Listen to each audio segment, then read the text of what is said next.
The Valiant Little Tailor. One summer's morning, a little tailor was sitting on his table by the window. He was in good spirits and sewed with all his might. Then came a peasant woman down the street, crying, "Good jams cheap! Good jams cheap!"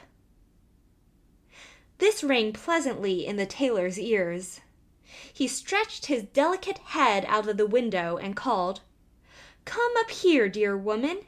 Here you will get rid of your goods." The woman came up the 3 steps to the tailor with her heavy basket, and he made her unpack all the pots for him. He inspected each one, lifted it up, put his nose to it, and at length said, "The jam seems to me to be good. So weigh me out 4 ounces, dear woman, and if it is 1/4 of a pound, that is of no consequence." The woman, who had hoped to find a good sale, gave him what he desired, but went away quite angry and grumbling. "Now this jam shall be blessed by God," cried the little tailor, "and give me health and strength." So he brought the bread out of the cupboard, cut himself a piece right across the loaf, and spread the jam over it. "This won't taste bitter," said he, "but I will just finish the jacket before I take a bite." He laid the bread near him, sewed on, and in his joy made bigger and bigger stitches. In the meantime, the smell of the sweet jam rose to where the flies were sitting in great numbers, and they were attracted and descended on it in hosts. "Hi! Who invited you?" said the little tailor, and drove the unbidden guests away. The flies, however, who understood no German, would not be turned away, but came back again in ever-increasing companies. The little tailor at last lost all patience, and drew a piece of cloth from the hole under his work-table, and saying, "Wait, and I will give it to you," struck it mercilessly on them. When he drew it away and counted, there lay before him no fewer than 7, dead and with legs stretched out. "Are you a fellow of that sort?" said he, and could not help admiring his own bravery. "The whole town shall know of this." And the little tailor hastened to cut himself a girdle, stitched it, and embroidered on it in large letters, 7 at 1 stroke. "What the town?" he continued. "The whole world shall hear of it." And his heart wagged with joy like a lamb's tail. The tailor put on the girdle and resolved to go forth into the world, because he thought his workshop was too small for his valor. Before he went away, he sought about in the house to see if there was anything which he could take with him.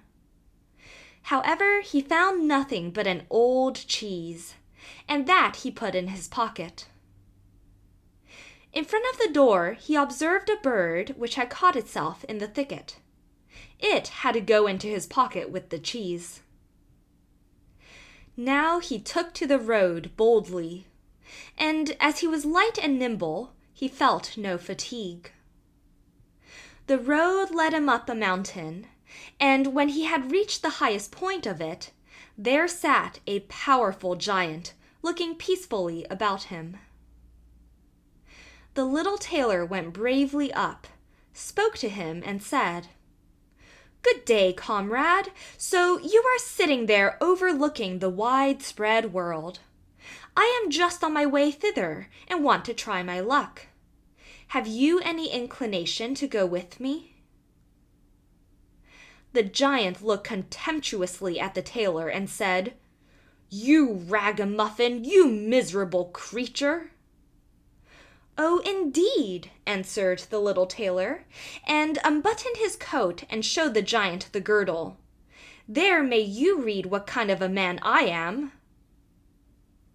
The giant read, 7 at 1 stroke, and thought that they had been men whom the tailor had killed, and began to feel a little respect for the tiny fellow.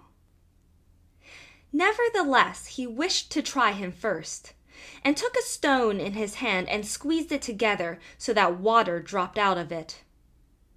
"Do that likewise," said the giant, "if you have strength." "Is that all?" said the tailor. "That is child's play with us," and put his hand into his pocket, brought out the soft cheese, and pressed it until the liquid ran out of it. "Faith," said he, "that was a little better, wasn't it?" The giant did not know what to say, and could not believe it of the little man. Then the giant picked up a stone and threw it so high that the eye could scarcely follow it. "Now, little mite of a man, do that likewise." "Well thrown," said the tailor, "but after all the stone came down to earth again. I will throw you one which shall never come back at all." And he put his hand into his pocket, took out the bird, and threw it into the air. The bird, delighted with its liberty, rose, flew away, and did not come back. "How does that shot please you, comrade?" asked the tailor. "You can certainly throw," said the giant, "but now we will see if you are able to carry anything properly." He took the little tailor to a mighty oak tree which lay there felled on the ground, and said, "If you are strong enough, help me to carry the tree out of the forest." "Readily," answered the little man. "Take you the trunk on your shoulders, and I will raise the branches and twigs. After all, they are the heaviest." The giant took the trunk on his shoulder, but the tailor seated himself on a branch, and the giant, who could not look round, had to carry away the whole tree and the little tailor into the bargain. He, behind, was quite merry and happy, and whistled the song, "Three tailors rode forth from the gate," as if carrying the tree were child's play. The giant, after he had dragged the heavy burden part of the way, could go no further, and cried, "Hark you, I shall have to let the tree fall." The tailor sprang nimbly down, seized the tree with both arms as if he had been carrying it, and said to the giant, "You are such a great fellow, and yet cannot even carry the tree." They went on together, and as they passed the cherry tree, the giant laid hold of the top of the tree where the ripest fruit was hanging, bent it down, gave it into the tailor's hand, and bade him eat. But the little tailor was much too weak to hold the tree, and when the giant let it go, it sprang back again, and the tailor was tossed into the air with it. When he had fallen down again without injury, the giant said, "What is this? Have you not strength enough to hold the weak twig?" "There is no lack of strength," answered the little tailor. "Do you think that could be anything to a man who has struck down 7 at one blow? I leapt over the tree because the huntsmen are shooting down there in the thicket. Jump as I did if you can do it." The giant made the attempt, but he could not get over the tree, and remained hanging in the branches, so that in this also the tailor kept the upper hand. The giant said, "If you are such a valiant fellow, come with me into our cavern and spend the night with us." The little tailor was willing and followed him. When they went into the cave, other giants were sitting there by the fire, and each of them had a roasted sheep in his hand and was eating it. The little tailor looked round and thought, "It is much more spacious here than in my workshop." The giant showed him a bed and said he was to lie down in it and sleep. The bed, however, was too big for the little tailor. He did not lie down in it, but crept into a corner. When it was midnight, and the giant thought that the little tailor was lying in a sound sleep. He got up, took a great iron bar, cut through the bed with one blow, and thought he had finished off the grasshopper for good. With the earliest dawn, the giants went into the forest, and had quite forgotten the little tailor, when all at once he walked up to them quite merrily and boldly. The giants were terrified. They were afraid that he would strike them all dead, and ran away in a great hurry. The little tailor went onwards, always following his own pointed nose.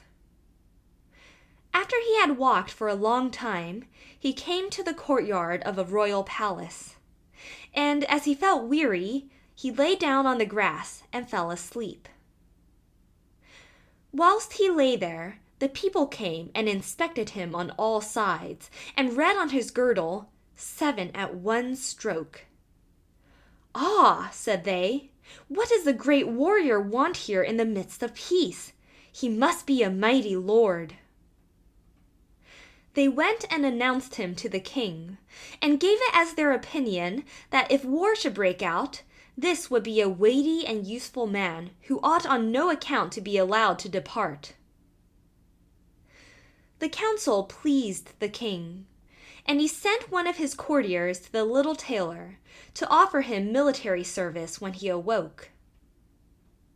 The ambassador remained standing by the sleeper, waited till he stretched his limbs and opened his eyes, and then conveyed to him this proposal. "For this very reason have I come here," the tailor replied. "I am ready to enter the king's service."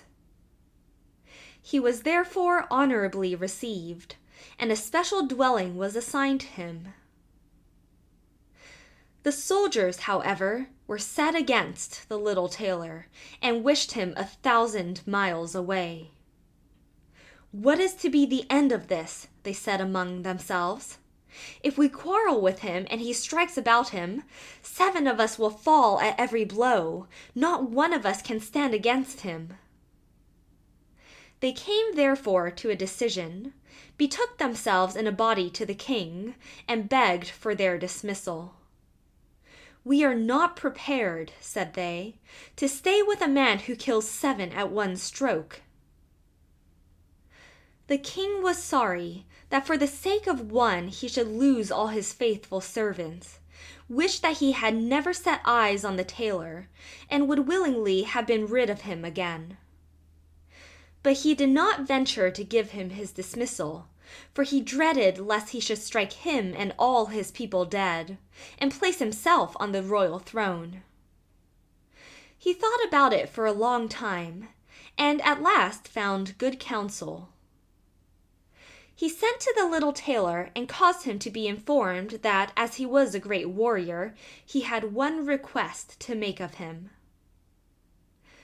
In a forest of his country lived 2 giants, who caused great mischief with their robbing, murdering, ravaging, and burning, and no one could approach them without putting himself in danger of death.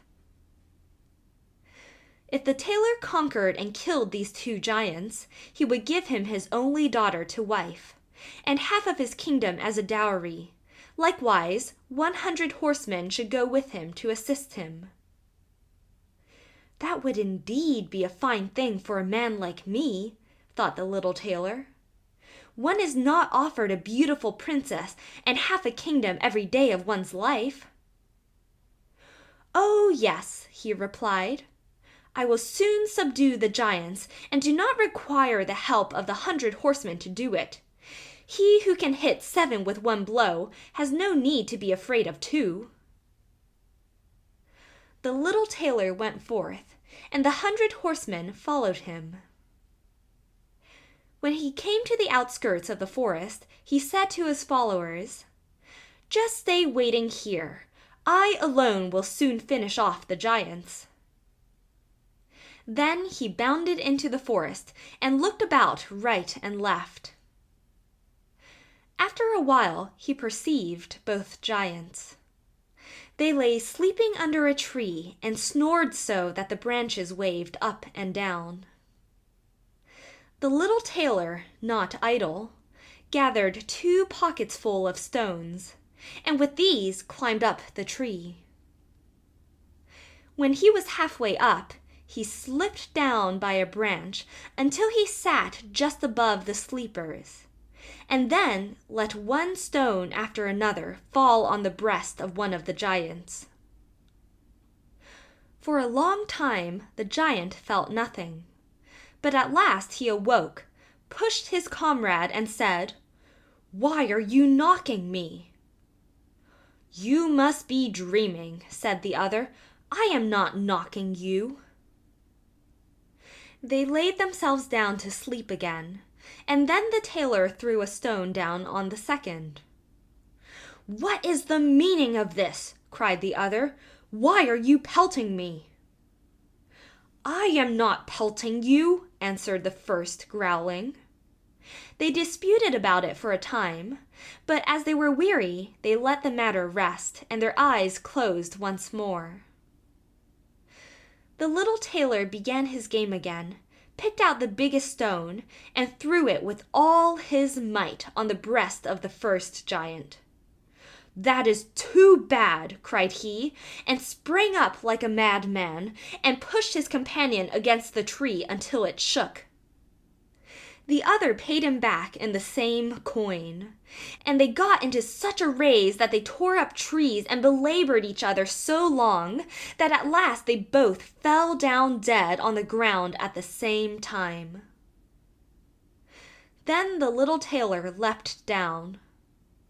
"It is a lucky thing," said he, "that they did not tear up the tree on which I was sitting, or I should have had to sprint onto another like a squirrel. But we tailors are nimble." He drew out his sword and gave each of them a couple thrusts in the breast, and then went out to the horsemen and said, "The work is done. I have finished both of them off, but it was hard work. They tore up trees in their sore need and defended themselves with them. But all that is to no purpose when a man like myself comes, who can kill 7 at one blow." "But are you not wounded?" asked the horseman. "You need not concern yourself about that," answered the tailor. "They have not bent one hair of mine." The horsemen would not believe him, and rode into the forest. There they found the giants swimming in their blood, and all round about lay the torn-up trees. The little tailor demanded of the king the promised reward. He, however, repented of his promise, and again bethought himself how he could get rid of the hero. "Before you receive my daughter and the half of my kingdom," said he to him, "you must perform one more heroic deed. In the forest roams a unicorn, which does great harm, and you must catch it first." "I fear 1 unicorn still less than 2 giants. 7 at one blow is my kind of affair." He took a rope and an axe with him, went forth into the forest, and again bade those who were sent with him to wait outside. He had not long to seek. The unicorn soon came towards him and rushed directly on the tailor, as if it would gore him with its horn without more ado. "Softly, softly, it can't be done as quickly as that," said he, and stood still and waited until the animal was quite close, and then sprang nimbly behind the tree. The unicorn ran against the tree with all its strength, and stuck its horn so fast in the trunk that it had not the strength enough to draw it out again, and thus it was caught. "Now I have caught the bird," said the tailor, and came out from behind the tree and put the rope round its neck. And then with his axe he hewed the horn out of the tree, and when all was ready he led the beast away and took it to the king. The king still would not give him the promised reward, and made a third demand. Before the wedding, The tailor was to catch him a wild boar that made great havoc in the forest, and the huntsmen should give him their help. "Willingly," said the tailor, "that is child's play."